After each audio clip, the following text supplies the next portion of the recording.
सबसे पहले मैं इस वक्त अपने होम डिस्ट्रिक्ट अपने इलाके में उखराल में हूँ और यहाँ से मैं आपका और आपके चैनल का धन्यवाद करना चाहूँगा। और जिस तरीके से आपने कहा, मैं आपकी जानकारी में बताना चाहूँगा, मैं जब यहाँ से गया था मुझे जो हमारे आम आदमी पार्टी के कन्वीनर और दिल्ली के मुख्यमंत्री अरविंद केजरीवाल साहब, हमारे दुर्गेश पाठक साहब, हमारे प्रदीप मित्तल साहब, हमारे मनीष सिन्हा साहब और हमारे ओम प्रकाश खजूरिया साहब जो पार्टी के सीनियर नेता हैं आम आदमी पार्टी के, उनकी हिदायत पर मुझे जम्मू प्रोविंस के तमाम डिस्ट्रिक्ट्स का विज़िट करने के लिए कहा गया था।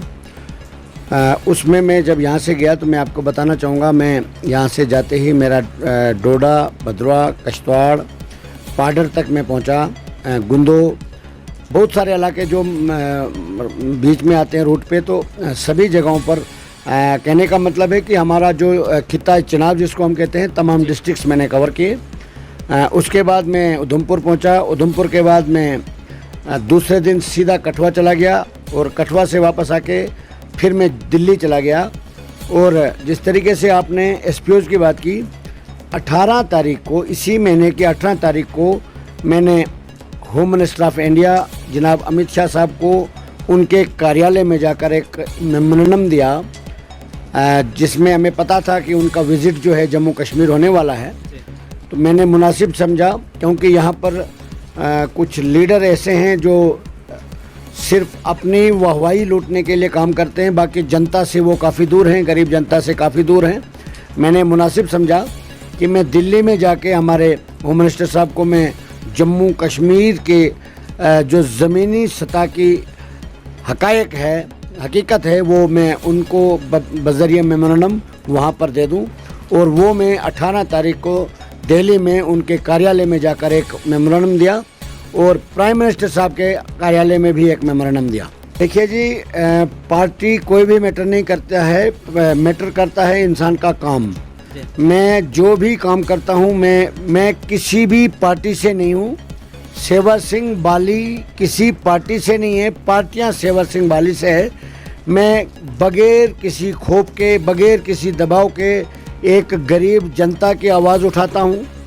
मुझे किसी पॉलिटिकल पार्टी का टैग लगाने की ज़रूरत नहीं है। इस वक्त आपका आम आदमी पार्टी का टैग आप पर है? बिल्कुल, आम आदमी पार्टी का अगर मैंने गठन किया है, उसके पीछे भी बहुत सारे कारण होंगे, वो मैं बखूबी आपके सामने, आपका क्वेश्चन बिल्कुल जायज़ है और मैं उसका जवाब भी देना चाहूँगा। बहुत सी सरमायादार पार्टियों ने भी मेरे से अप्रोच किया, जो पिछले 70 साल से हमारे जम्मू कश्मीर के ऊपर, हमारे देश के ऊपर हावी रही है, मगर ज़मीनी सतह पर हमें कुछ चेंज, ख़ास चेंज जो देखने को नहीं मिला। चेंज ज़रूर हुआ, मगर चंद कुछ गिने चुने लीडर्स का और गिने चुने लोगों का मेरा एक मिशन है। जिस तरीके से आपको पता होगा, मैं नेशनल प्रेसिडेंट भी हूँ all India voice of poor peoples का। उसमें 10 स्टेट्स ने, दिल्ली में हमारे 10 स्टेट्स का एक मीटिंग हुई थी दिल्ली में, उन्होंने मुझे चुना है all India voice of poor peoples का नेशनल प्रेसिडेंट। मैं उस बैनर के तले भी काम कर रहा हूं और उसके बैनर के तले भी, उस प्लेटफॉर्म पर भी मैं लोगों की आवाज़ को उठा रहा हूं। जैसे वाली साहब, एक सवाल जानने की कोशिश करेंगे कि पैंथर्स पार्टी को लेकर, जब आप पैंथर्स पार्टी में थे, कार्यकर्ता थे आप पैंथर्स पार्टी के, उस टाइम आप ये कहते थे कि पैंथर्स पार्टी हक और इंसाफ की आवाज़ है। क्या आज आम आदमी पार्टी वो हक और इंसाफ की आवाज़ बन गई है? पैंथर्स पार्टी भी हक और इंसाफ की आवाज़ है, मगर पैंथर्स पार्टी को लोग एक्सेप्ट नहीं किया लोगों ने। मैंने इलेक्शन भी कंटेस्ट किया, मैंने पूरे जम्मू कश्मीर में 24 घंटे काम किया, उसके बाद भी लोगों ने एक्सेप्ट नहीं किया। जो ये मेरा फैसला है आम आदमी पार्टी में जाने का, 90% लोगों की राय को लेके मैं गया हूँ, क्योंकि मैं एक सेकुलर सोच का रखने वाला एक शख्स हूँ। मेरी यही प्रयास रहता है कि हमारे जम्मू कश्मीर के अंदर, हमारे पूरे देश के अंदर हिंदू मुस्लिम भाईचारा, और मैं अपनी बात कहूँ, मेरा मज़हब जो है वो इंसानियत है, उसी तरीके से मैं आगे चलना चाहता हूं। और 1 को यानी 1 नवंबर को यहाँ उखराल में भी मैंने एक कल्चरल प्रोग्राम / हिंदू मुस्लिम भाईचारा प्रोग्राम रखा है, जिसमें हमारे कुछ लेडीज़ कलाकार भी, कुछ जेंट्स कलाकार भी उधमपुर से डिफरेंट जगहों से मैंने यहाँ पर बुलाए हैं और यहाँ की तमाम जनता को खुले दिल से दावत दे रहा हूँ और दूंगा। और यहाँ पर उखराल का जो हमारा नया बस स्टैंड है वहाँ पर बैठने का, खाना पीने का सारा प्रबंध करेंगे और उन लोगों के लिए एक हिंदू मुस्लिम भाईचारे को मजबूत करने के लिए ये मैंने प्रोग्राम रखा और हमेशा करते आया हूँ। मैं जहाँ भी रहूँगा, जिस पार्टी में भी रहा, जहाँ भी रहा, लोगों के बीच में रहता हूँ और लोगों के साथ जुड़ा रहता हूँ। पार्टी बदलने से कुछ नहीं होता। सेवा सिंह बाली तो वही है।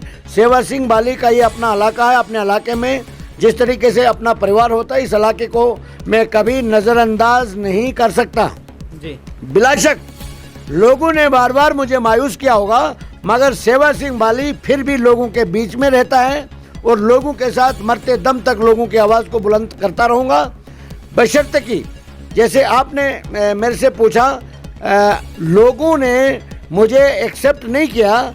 मैंने कारण पूछा क्योंकि मैं देखता हूँ कि 12 महीने लोगों का हजूम मेरे साथ रहता है, युवा मेरे साथ रहता है, बुजुर्ग मेरे साथ रहता है, हर एक जो मीडिया से भी छुपा हुआ नहीं है।